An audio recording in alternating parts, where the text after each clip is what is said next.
तर मायबाप सोडले तर जगात आपलं कोणीच नाही. कारण मायबाप आपल्यासाठी एवढे कष्ट करतात, एवढे कष्ट करतात, आपल्या हाडाचे काढ करतात, रक्ताचे पाणी करतात आणि आपल्याला त्या ठिकाणी जगवतात, मोठं करतात. काही दिवसापूर्वी दुष्काळ पडला आणि दुष्काळ पडल्याच्या नंतर दुष्काळाची परिस्थिती आपण सगळ्याला माहिती आहे. याच्यामध्ये बरेचशे लोकांनी दुष्काळ पाहिलेला आहे आणि त्या दुष्काळामध्ये एक कुटुंब राहत होतं. त्या कुटुंबावरती सुद्धा दुष्काळाच्या झळा सोचण्याची वेळ आली आणि दुष्काळामध्ये काय झालं तर अन्न करता करता माणसं मेली हो. आणि त्याच्यामध्ये ते दोघ जण नवरा बायको होते. त्याच्यातला त्या बाईचा पती त्या ठिकाणी दुष्काळामध्ये मरण पावला. एक छोटासा मुलगा होता, अगदी 1-2 वर्षाचा पोरगा. त्या पोराची सांभाळण्याची सगळी जबाबदारी माईवरती आली आणि माईवरती जबाबदारी आल्याच्या नंतर माईनं महाराज लोकांच्या घरी भांडे धुणं करावं आणि त्या पोराला जगवावं. माईचे खरंच उपकार असतात, खूप उपकार असतात माईचे. अहो एखाद्या वेळेस लहानपणी मुलगा लहान असतो, 1 वर्षाचा म्हणा, 1.5 वर्षाचा, 2 वर्षाचा, त्यावेळेस रात्रीच्या झोपेमध्ये रात्रीची भर मध्यरात्रीची झोप, माईला नेमकं झोप लागते आणि झोपल्याच्या नंतर ते पोरग त्या माईच्या आथरुणामध्ये लघवी करतं, माईचं आथरून ओलं करतं, माय त्याला कोरड्या आथरुणावरती टाकते आणि माय ओल्या आथरुणावरती झोपते. हे माईचे उपकार आहेत. माय पोरासाठी खूप काही करत असते. बाप मरून पावला आणि पोरगा अगदी छोटासा मुलगा, 1.5-2 वर्षाचा पोरगा. माईनं त्या पोराला लोकांचे धुणे भांडी करावीत, लोकांच्या घरी भांडे घासायला जावं, त्यांचं काही खरकट पडलेलं असेल तर ते घेऊन यावं आणि ते माईनं खावं, पोराला ताजं खाऊ घालावं आणि पोराचा सांभाळ माई करू लागली. पोरग लहानाचं मोठं होत होतं. 1लीला शाळेमध्ये गेलं, 2रीला शाळेमध्ये करत करत 10वी पर्यंत पोरग गेलं आणि 10वीला बोर्डामधून 1 नंबरने पास झालं. माईला एवढा आनंद झाला महाराज. ज्या माणसाच्या घरी माय भांडे धुणं करत होती त्या माणसाकडून माईनं जास्त पैसे घेतले आणि जास्त पैसे घेऊन माईचं महाराज हृदय त्या ठिकाणी फुललं की माझं पोरग केंद्रातून 1 नंबरने पास झालं 10वीला. माईला आनंद झाला आणि माईनं महाराज पेढे विकत घेतले. कारण तर पोरग केंद्रामधून 1 नंबर आलं. साऱ्या गावामध्ये माय पेढे वाटत होती आणि सगळ्यांना सांगत होती, ऐका ना, माझ्या पोराचा नंबर आला, गाव आपल्या शाळेमधून केंद्रामधून नंबर आला, 1 नंबरने माझं पोरग पास झालं. माईला एवढा आनंद झाला. माईला असं वाटत होतं पोरग मोठं झाल्याच्या नंतर काहीतरी नोकरीला लागेल, मला सांभाळेल. ह्या माईची त्याच्या मागची प्रेमळ भावना होती. आणि पोरग मोठं झालं महाराज. 10वी झाली, 12वी झाली. पोरग खूप हुशार झालं आणि काही दिवसानंतर पोरग बाहेर देशामध्ये शिकण्यासाठी गेलं आणि एक मोठा साहेब झालं. नोकरी लागली आणि नोकरी लागल्याच्या नंतर एका शहराच्या ठिकाणी त्याची नोकरी, पैसा पाणी भरपूर भेटू लागला. परंतु महाराज संस्काराची कमी पडली आणि पोरग माईला विसरून गेलं. पोरानं मनानेच लग्नही केलं आणि लग्न केल्याच्या नंतर पोरग आणि ती सून त्या म्हातारीची 2 जण एका शहरामध्ये राहत होते. माईला असं वाटलं पोरग किती दिवस झालं माझी आठवण पोराला येत नसेल का. माझा तर 1 दिवस 1 क्षण सुद्धा जात नाही पोराच्या आठवणीशिवाय आणि माझी आठवण सुद्धा पोरग काढत नाही, काय करावं. माईला वाटलं जाऊ द्या, कामाचा व्याप खूप असेल. महाराज जगामध्ये सगळ्यात समजूतदार जर कोण असेल तर ती माय समजूतदार असते. माय एवढं जगामध्ये समजूतदार कोणच नसतंय. आपण कसंही वागा, कितीही चुकीचं वागा, कशीही माईला वागणूक द्या, पण माय आपल्यावरती प्रेम केल्याशिवाय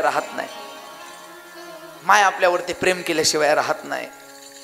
त्या माईला सुद्धा वाटलं जाऊ द्या, पोरग कामामध्ये गुंतलेला असेल, त्याच्या मागं खूप काम आहे, आपण त्याला भेटायला जाऊ. आणि मायनं महाराज गरीब माय होती, म्हातारी झालेली होती, काष्ट्याचं लुगडं घातलं आणि माय निघाली. माईला माहित होतं पोराला लाडू आवडतात. माईनं एका डब्यामध्ये लाडू करून घेतले, एका आपल्या वायरच्या पिशवीमध्ये घेतलं, कारण म्हातारी होती आणि खेड्यामधली राहणारी होती. आणि माय निघाली महाराज. निघाल्याच्या नंतर बस स्टँडला गेली. बस स्टँडला जाऊन बसली, बसमध्ये बसली आणि ज्या शहरामध्ये पोरग नोकरी करत होतो त्या शहरामध्ये बस स्टँडला जाऊन उतरली. उतरल्याच्या नंतर माईकडे एक चिठ्ठी होती. त्या चिठ्ठीवरती त्या साहेबाचं नाव पत्ता लिहिलेला होता. माय त्या बस स्टँड मधल्या लोकांना तो पत्ता दाखवायची आणि विचारायची, सांगा ना हे कुठं राहतात, मला कुठं भेटतील.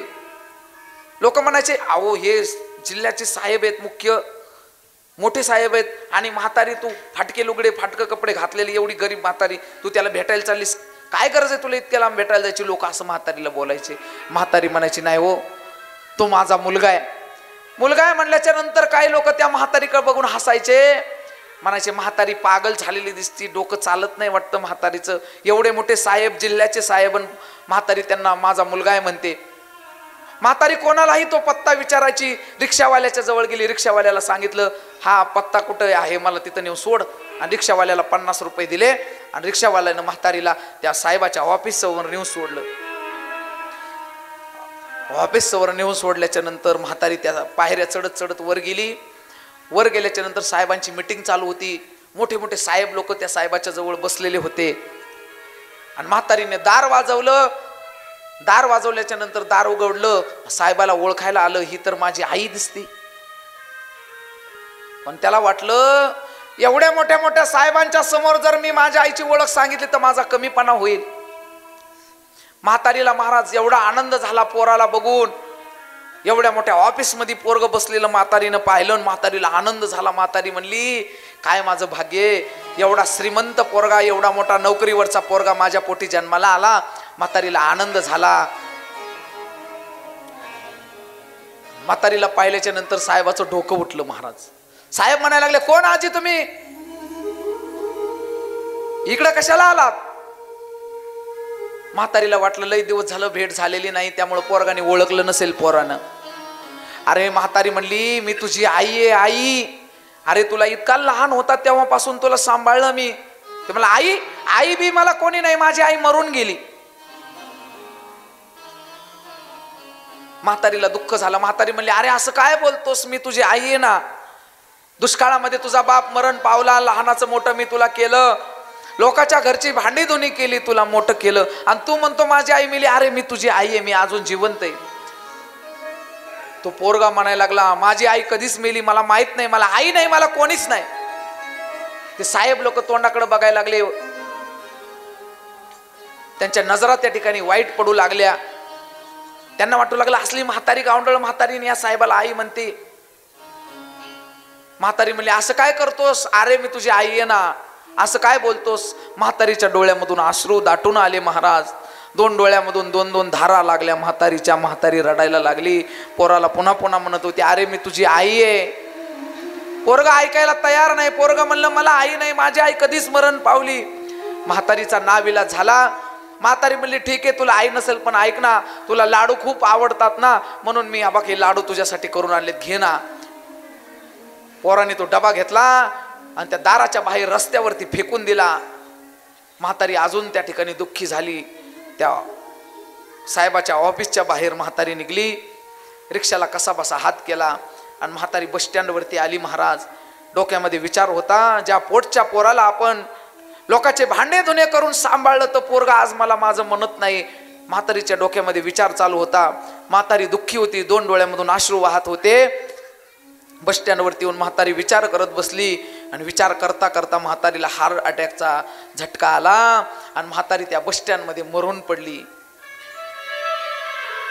म्हातारी मरून पडली. म्हातारीला कोणी पाहिलं नाही. पोलीस लोक आले. पोलीस लोकांनी पाहिलं, पेपरला बातमी दिली. म्हातारीचा फोटो पेपरला छापून आला आणि सकाळच्या वेळी तो पेपर साहेबांच्या ऑफिसमध्ये गेला आणि ऑफिसमध्ये गेल्याच्या नंतर साहेब तो पेपर काढून वाचायला लागले आणि पेपर वाचायला लागल्याच्या नंतर पहिलीच हेडिंग वरती म्हातारीचा फोटो आणि बातमी आलेली होती, यांना कोणी ओळखतं का, बस स्टँड वरती काल यांचा मृत्यू झालेला आहे. फोटो म्हातारीचा दिलेला साहेबांनी पाहिलं आणि साहेबांचं महाराज त्या ठिकाणी हृदय भरून आलं. साहेब म्हणले, ही तर माझी आई आहे, काल मी माईला हाकून दिलं, जे नाही ते बोललो, माझी माय मरण पावली. साहेब पळत पळत गेले. गाडीमध्ये जाऊन बसले. गाडी बस स्टँडच्या दिशेने गेली. बस स्टँडवर जाऊन पाहिलं तर माय बस स्टँडवर नव्हती. दवाखान्यात गेले आणि दवाखान्यामध्ये माईला टाकलेलं होतं. साहेब माईच्या जवळ गेले. त्या माईच्या डोक्यावर पायावरती आपलं मस्तक ठेवलं आणि त्या ठिकाणी धाय मोकलून रडायला लागले की माई तुझे एवढे मोठे माझ्यावरती उपकार आहेत पण ते मला आजपर्यंत कळाले नाहीत. आता खरं सांगा साहेब किती दिवस रडले म्हणजे त्या रडण्याचा उपयोग होणार आहे? रडण्याचा उपयोग होणार नाही. किती दिवस साहेब रडले म्हणजे रडल्याचा उपयोग होणार नाही महाराज. अर्थात लाभाविना प्रीती करणारी जर कोण असेल तर ती माय असते. माय ही आपल्यावरती लाभाशिवाय प्रीती करते, प्रेम करत असते.